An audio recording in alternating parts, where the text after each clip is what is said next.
a couple of bike lengths between them, and Villapoto has already passed a half a dozen guys to get where he is. He passes Alessi. Alessi turns in on him, and they make contact. Oh, man. Keeps the bike running. RB squared that one up and just went straight under him. Kind of gave him a glance back, like there might have been some malicious intent there. I don't know.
Obviously, not what I wanted, and pretty much it was, you know, bullshit, I think. Okay, talk to us about the move that Kennard put on you. Well, I had the wheel. He might have had a little, you know, I don't know. It was just a little bit of a.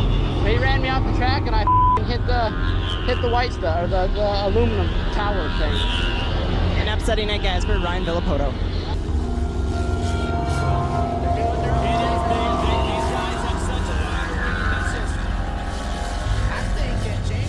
Go by and Reed won't take it. Uh-oh. He's looking like he might set him up right here. Could it be one of those things?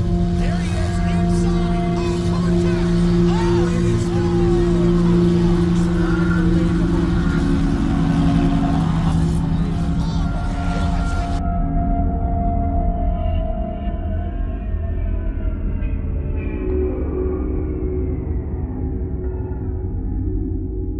Look at this. Here's Villapoto working on Grant.